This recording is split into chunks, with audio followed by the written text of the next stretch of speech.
केकचं नाव ऐकताच मऊसूत तोंडात टाकताच विरघळणारा मस्त जाळीदार असेल तर सगळ्यांना आवडतो। आजचं केक जे आहे अगदी कढईमध्ये बनणार आहे मोजक्या साहित्यात आणि त्याचबरोबर पहिल्यांदा जरी तुम्ही ट्राय करताल तरी सुद्धा तुमचा प्रमाण चुकणार नाही। साधी सोपी रेसिपी आहे, नक्की ट्राय करून पहा। चला तर मग रेसिपीला सुरुवात करूया। तर केक बेक करण्यासाठी इथे मी एक पसरट कढई घेतलेली आहे आणि त्यावर स्टँड ठेवून घेतलेला आहे। 10 मिनिटांसाठी आपल्याला हे कढई जे आहे गरम करून घ्यायचं आहे आणि त्यावर झाकण ठेवून द्यायचं आहे। ज्या डब्यामध्ये आपल्याला केक बेक करायचा आहे त्या डब्याला आपल्याला तेल लावून थोडंसं मैद्याचं डस्टिंग करून ठेवायचं, म्हणजे केक व्यवस्थित निघून येतो। किंवा तुमच्याकडे जर बटर पेपर असेल तर ते सुद्धा तुम्ही वापरू शकता। सगळ्याला सोयीस्कर होण्यासाठी इथे मी तेल लावून थोडंसं मैदा यावर डस्टिंग करून घेतलेले आहे। सगळ्या बाजूने या पद्धतीने लावून घ्यायचं, एक्स्ट्राचा मैदा काढून टाकायचा आहे। आता त्याचबरोबर आता या डब्याला बाजूला ठेवूया। एका मिक्सरच्या भांड्यामध्ये मुठभर काजू, मुठभर बदाम घेतलेला आहे आणि त्याचबरोबर एक 3 ते 4 हिरव्या वेलची सोलून यामध्ये त्याच्या बिया टाकून घेतलेल्या आहे। मिक्सरला फिरवून घ्यायचं आहे। काजू बदाम 1-2 जास्ती कमी काही हरकत नाही। आता इथे मी कढईवर चाळणी ठेवून घेतलेली आहे आणि त्यामध्ये 1 कप मैदा आणि पाव कप दूध पावडर टाकून घेतलेले आहे। कुठल्याही ब्रँडचं तुम्ही दूध पावडर घेऊ शकता आणि सोबतच पाऊण कप पिठी साखर घेतलेली आहे। घेतलेली कोरडी जिन्नस छान असं चाळून घ्यायचं आहे। मैदा किती जरी फ्रेश असेल, दूध पावडर फ्रेश असेल तरी सुद्धा आपल्याला चाळून घेणं हे गरजेचं आहे। त्यामुळे आपलं पीठ जे आहे हलकं फुलकं होतं आणि केक सुद्धा छान जाळीदार बनतो। काजू बदाम इथे मी अगदी पावडर स्वरूपात करून घेतलेला आहे, तुम्ही बघू शकता। आता ते सगळं या पिठामध्ये टाकून घ्यायचं आहे। त्यानंतर हे सगळे कोरडे जिन्नस व्यवस्थित मिक्स करून घ्यायचं आहे आणि इथे मी पाऊण कप इतकं दूध घेतलेलं आहे। अगदी गच्च भरून घेतलेलं नाही, थोडंसं 1-2 चमचे कमी घेतलेलं आहे। आता या ठिकाणी आपल्याला दूध जे आहे यामध्ये टाकून छान असं व्यवस्थित मिक्स करून घ्यायचं आहे। तर मी घेतलेल्या प्रमाणानुसार इथे मला पाऊण कप इतकं दूध पुरेसं झालेलं आहे, तर तुमच्या अनुसार 1 चमचा कमी जास्ती होऊ शकतो।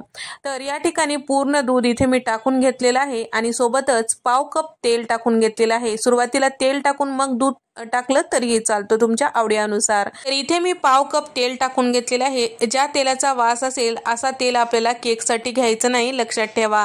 अर्थातच मोहरीचं तेल किंवा तिळाचं तेल, त्यामुळे त्याचा स्ट्रॉंग वास असतो आणि त्यामुळे काय होतं आपल्या केकला त्याचाच फ्लेवर येतो। त्यासाठी इथे कुठल्याही प्रकारचा वासाचा तेल घ्यायचं नाही आणि केकचं प्रमाण घेते वेळेस एखादा कप, वाटी याने सेट करून सगळे प्रमाण त्याच्याने मोजून घ्यायचं, म्हणजे आपलं प्रमाण चुकणार नाही। तर इथे मी कप घेतलेले आहे, तुम्ही घरात कुठल्याही वाटीने ते प्रमाण घेऊ शकता।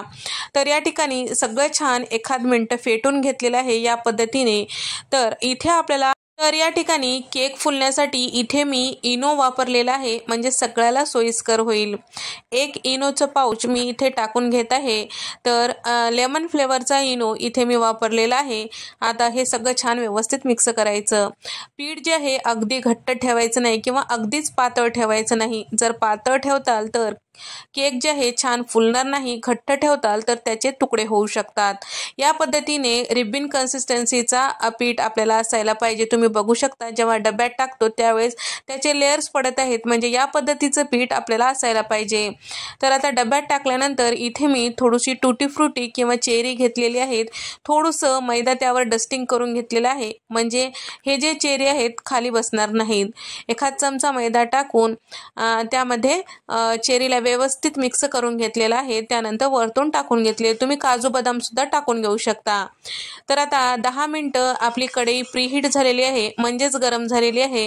त्यावर तयार करून घेतलेलं आपला केकचा डबा ठेवून घ्यायचा आहे, व्यवस्थित ठेवून घ्यायचं आणि गॅसचा फ्लेम मध्यम ठेवायचं आणि त्यावर झाकण जे आहे अगदी व्यवस्थित ठेवायचं। झाकण ठेवल्यावर मध्यम गॅसवर 30 ते 35 मिनिटांसाठी आपल्याला हे केक बेक करून घ्यायचं आहे किंवा वाफून घ्यायचं आहे। तर या ठिकाणी झाकण ठेवल्यावर वाफ कोणीकडूनही जाऊ नये हे लक्षात ठेवा। जर वाफ गेलं तर आपलं केक जे आहे बसल्यासारखं होतं किंवा व्यवस्थित असं फुगल्या जात नाही।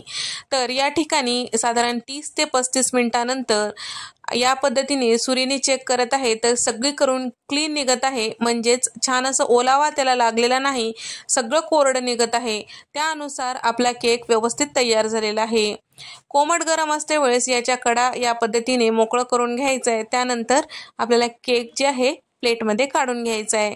तयार झाला मस्त बेकरीमध्ये मिळतो त्यापेक्षाही भारी केक आणि साध्या सोप्या पद्धतीने। तर इथे कट केल्यानंतर तुमच्या लक्षात येईलच की किती जाळीदार असा केक झालेला आहे। तर या ठिकाणी तुम्ही बघू शकता, आपण जरी बटर पेपर नाही वापरलं तरी सुद्धा केक टिनला काही लागलेलं नाही।